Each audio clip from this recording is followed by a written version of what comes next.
There is a grace within a woman that does not beg to be seen. It is the quiet thunder of dignity, the sweet honey of self-respect. And yet, in the hunger to be loved, many a sister has traded her crown for crumbs. I say this not in judgment, but in remembrance of the many who forgot that they were already whole. When a woman forgets her value, she becomes a whisper in a world where she was meant to roar. Today, we walk together through the quiet thieves of worth, the habits, the heartaches, the hesitations that chip away at the divine value you carry. Let us speak truth and rise. There is something deeply corrosive about the quiet tolerance of disrespect. It does not break you in a single moment. No, it chips at your dignity slowly, subtly, like waves against a cliff, wearing away the strong edges of your self-respect until you begin to doubt they were ever there. It starts in small, almost forgettable ways. A harsh tone in public, a joke at your expense, a delayed reply that stretches into disregard. And though your spirit flinches, you say nothing. You explain it away. You call it stress, a bad day, his past, your patience. But the body keeps score, and the soul always remembers. Every time you ignore that sting in your chest, every time you swallow a hurt word and dress it as understanding, you make a quiet agreement with the very pain that came to test you. A woman who tolerates disrespect teaches others how to treat her, not because she is weak, but because somewhere in her journey she was told that love requires endurance, and that to be good, to be loyal, to be woman enough, she must bear what burns. And so she becomes fluent in forgiveness before she ever learns the language of self-protection. She smiles through slights. She walks back into rooms where her presence is only half welcome. She bends and breaks and calls it being flexible. But respect is not a privilege you earn by shrinking. It is the most basic expression of human love, and without it, all affection turns poisonous. You begin to internalize the behavior, believing perhaps you deserve it. Maybe you were too emotional, too sensitive, too needy. Maybe if you were quieter, calmer, less complicated, he wouldn't raise his voice. You begin editing yourself, censoring your brilliance, sacrificing your boundaries in the name of harmony. You laugh when you are insulted. You kiss when you want to cry. You stay even when your heart has long packed its bags. Because the idea of confrontation has been made to feel more frightening than the constant erosion of your peace. And yet, there is nothing more tragic than a woman who has taught herself to be comfortable with crumbs. She pretends to be full while starving for kindness. She covers the bruises on her spirit with makeup and soft words. She turns her pain into poetry that no one hears but her. Every act of disrespect that goes unchecked becomes a seed planted in the garden of her worth. And soon, weeds of confusion and self-doubt grow tall, casting shadows over her once bright soul. She forgets the sound of reverence, the feeling of being honored, the warmth of being spoken to with tenderness. She begins to think this is the best she can get, the highest form of love she is worthy of receiving. There is a silent betrayal that happens when a woman begins to fold herself down, not because the world asked her to, but because she believes love demands it. She begins to soften her power until it's barely a whisper. She hides her opinions behind agreeable nods. She hesitates before she speaks, weighing each word like it's a risk to be too much. She lowers her voice so she won't be called loud, curbs her ambition so she won't seem threatening, puts her dreams on a dusty shelf so they don't outgrow the man standing beside her. And in the quiet of her own mind, she starts telling herself that small is safe, that less is lovable, that the only way to be held is to be manageable, to be malleable, to be meek. And oh, how dangerous it is to believe that shrinking yourself will make someone stay. Because when you dim your light to protect his ego, you don't just lose your radiance, you lose the very essence that made you extraordinary. You begin to walk carefully, like you're always on someone else's stage, performing what you think will be pleasing, palatable, acceptable. You laugh quieter, you dress simpler, you celebrate your wins in silence. You begin to apologize for your shine, even as your soul aches to be seen. And while he may stay, what he stays with is not the fullness of your being, but the edited version. The watered-down woman who believed love could only find her if she came in a smaller size. This performance becomes exhausting, and yet you continue it because you've been conditioned to believe that being powerful is punishment, that a woman who knows who she is will scare a good man away.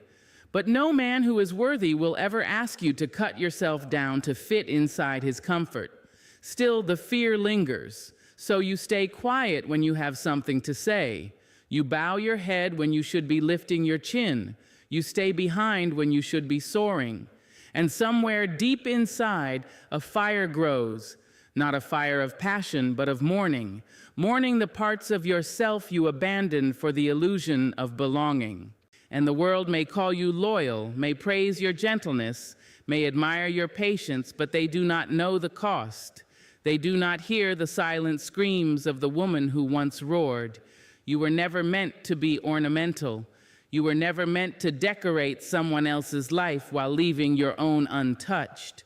Your power, your brilliance, your divine voice, they were meant to take up space, to shake rooms, to shift hearts, but when you play small, you live as a guest in your own life. You become fluent in pleasing others, but forget the sound of your own joy. You give away pieces of yourself, believing that being less will finally be enough for someone to stay. There is a heaviness that walks beside a woman when jealousy becomes her shadow, and insecurity curls itself around her heart like smoke. She does not enter love with suspicion. No, she brings a tender heart, one that only wants to feel safe. But over time, the fears begin to whisper louder than reason.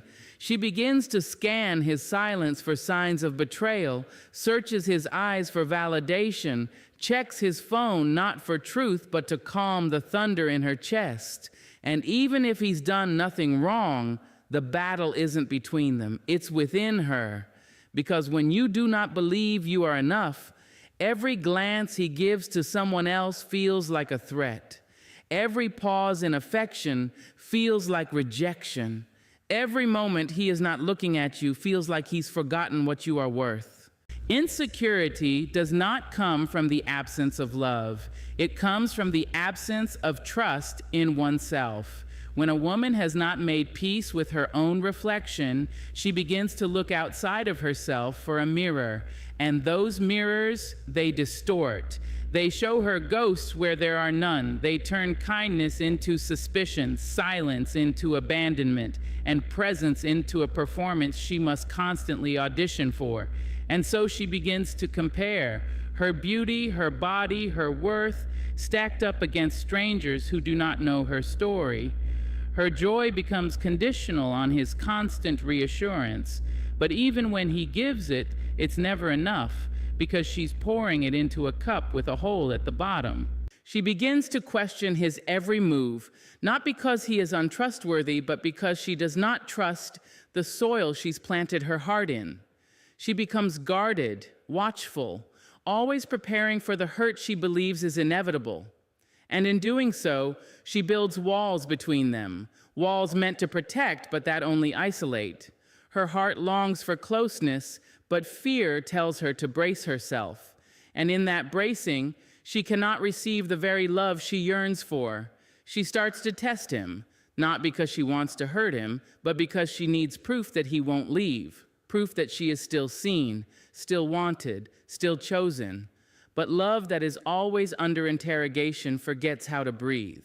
Jealousy does not only hurt the one it targets, it wounds the woman who holds it. It drains her light, clouds her mind, robs her laughter. She begins to walk through life checking her reflection in other women's eyes, wondering if she measures up, if she can be enough to stop him from wandering, not realizing that love cannot be tethered by control and true worth cannot be proven by possession. Insecurity tells her she must compete, must cling, must correct herself to keep him. It turns softness into fear, connection into obsession, and before long, the relationship becomes less about love and more about survival, about fighting invisible battles in the hope that winning them will make her feel whole again. There is a quiet sorrow that unfolds when a woman forgets to care for herself in the name of love. At first, it seems noble. She gives and gives until her giving becomes her identity. She rises before she is ready. She stays up late tending to his needs, his moods, his dreams, while her own go untouched, collecting dust on a forgotten shelf inside her. She shows up for him in ways she no longer shows up for herself.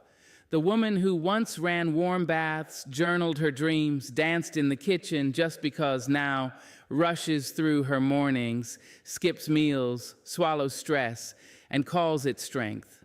She no longer tends to her temple, her body, her spirit, her mind, and wonders why she feels depleted, why her laughter no longer comes from the belly, why her joy feels like a distant friend. She mistakes exhaustion for effort, thinking that if she just loves him harder, if she just sacrifices more, he'll see her, choose her, cherish her in the way she's forgotten to cherish herself. But there is no glory in self-abandonment. There is no intimacy in neglect. When a woman stops caring for herself, she doesn't just dim her light. She begins to disappear in plain sight. Her skin grows dull. Her eyes lose that spark. Her movements become mechanical. She begins to feel like a stranger in her own body, disconnected from the very vessel that carries her soul. And still she pushes forward, tending to others, hoping someone will notice her unraveling and offer her the tenderness she no longer offers herself. Self-care is not luxury. It is language. It is the way you tell the world, I matter. And when you stop speaking that language, people will begin to believe your silence. They'll take more than you can give, not always out of malice, but because you've taught them, you'll endure.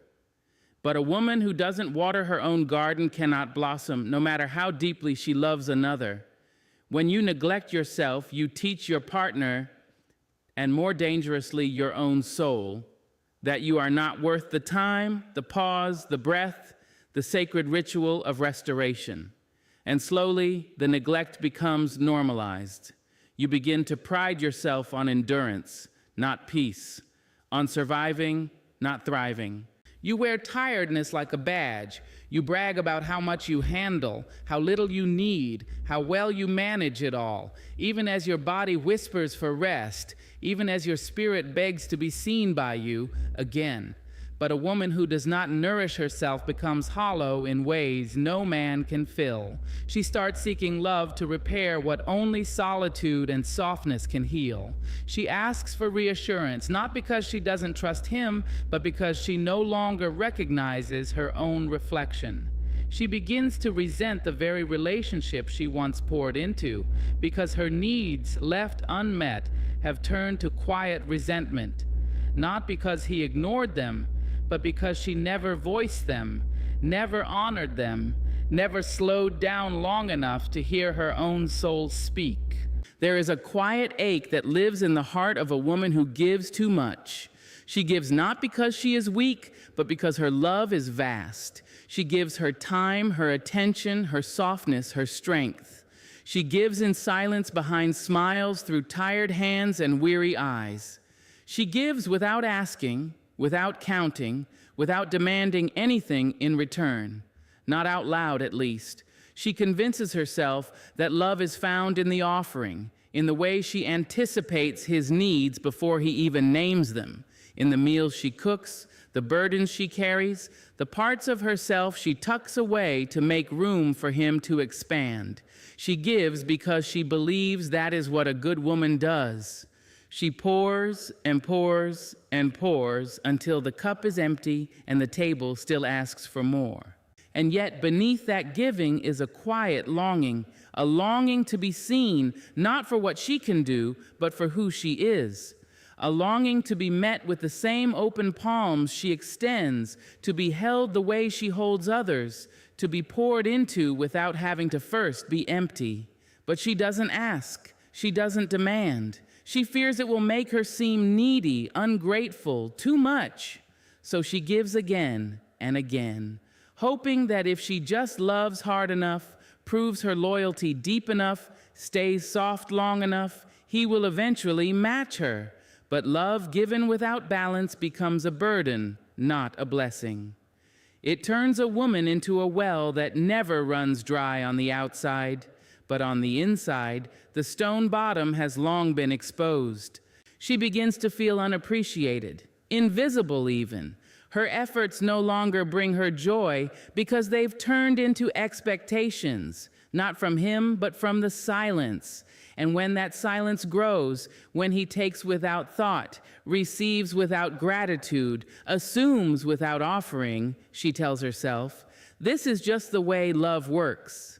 But deep down, her soul knows better. Her soul knows that real love is reciprocal, not a transaction, but a sacred exchange. And when that exchange stops, resentment begins to grow like vines around her heart, tightening each time she shows up and is not met. Not because she needs grand gestures, but because even the strongest woman needs to feel chosen, cherished, filled. She begins to question her worth, not because it has lessened, but because no one is reflecting it back to her. Her kindness begins to feel like a wound. Her giving starts to feel like sacrifice. And slowly, her light begins to dim, not all at once, just a little at a time. She laughs less, dreams less, loves herself less. And still she gives because she doesn't know who she is without the giving. She has built her identity around service, forgetting that she too is worthy of receiving, of resting, of being carried. And the tragedy is not that she gave. The tragedy is that no one stopped to ask how she was holding up, how her heart was doing, how her soul was still standing in the weight of her own silence. There is a power in a woman's voice, not just in its tone or volume, but in the spirit it carries. Words, when spoken, do not simply vanish into the air. They settle, they seed, they shape the atmosphere around her. And when a woman allows herself to be a vessel for gossip, for bitterness, for complaint born from comparison or wounded pride, she does not just harm the one she speaks of, she wounds herself. For the mouth is a mirror, and what pours from it reflects what is blooming or broken within. Gossip is never about the subject, it is always about the speaker. And when a woman engages in tearing others down, especially in the presence of a man, she reveals more about her own insecurity than the flaws she tries to spotlight. A woman who indulges in the petty art of pointing fingers, whispering venom behind backs, always finds herself thirstier afterward, because gossip does not quench, it dries the soul. It leaves a sour taste on the tongue and a stain on the heart. It might feel like connection in the moment, a bonding ritual over shared criticism, but what it truly builds is a fragile trust, built on the illusion that cruelty brings closeness. A man who watches her speak ill of another woman hears the echo of how she might one day speak of him. He sees the pettiness, the insecurity, the subtle envy that hides behind sharp words dressed as honesty. And while he may nod, may even laugh, something in his spirit will recoil, for no soul is drawn to a storm that masquerades as light. Negativity, too, carries a heavy scent. When a woman constantly complains about others, about herself, about her life, she unknowingly trains the air around her to be heavy. Her energy begins to drag rather than lift. Her presence begins to drain rather than pour. She believes she is being real, being raw, being truthful, but truth without grace is just a wound left open. Constant criticism, whether toward herself or others, reveals a woman who has not yet learned how to speak to herself with kindness. And so her words reflect her inner war, sharp, restless, weary. She may speak poorly of other women, thinking it will make her shine, but in truth it only dims her crown. For no queen needs to diminish another to declare her reign. A woman's voice should be a balm, not a blade. It should carry wisdom, not whispers. When she speaks life, she becomes magnetic. When she uplifts others, she rises too. But when she allows her tongue to become a weapon, even subtly, even casually, she chips away at the sacredness of her femininity. There is nothing attractive about bitterness disguised as boldness or cruelty wrapped in cleverness. A man, especially one rooted in depth, listens beyond her words. He listens for intention, for compassion, for grace. And when he hears too much poison in her language, he begins to question the soil of her soul. There is a weariness that settles deep in the bones of a woman who spends her days trying to reshape the man she loves. She believes that if she whispers just the right words, if she pushes just the right buttons, if she prays just hard enough, he will become the version she has dreamed of, kinder, more attentive, more present. And so she takes on the task of sculptor, molding him quietly in the shadowed corners of their lives. She corrects his habits, edits his words, tugs gently on his heartstrings, all the while hoping that the man she loves will someday look back at her with the eyes of the man she wants him to be. But no matter how much love she pours into the attempt, the man remains himself, stubborn and unshaped by her will. To try and change a man is to deny the very essence of who he is. It is a silent declaration that he is not enough as he stands, that the love she offers is conditional, wrapped in the unspoken contract of transformation. This burden weighs heavy, not just on him, but on her soul, for she spends more energy chasing an idea than loving the man before her. The beauty of love lies in its acceptance, the kind that does not demand alteration, but celebrates presence. Yet the woman who tries to change him forgets this sacred truth.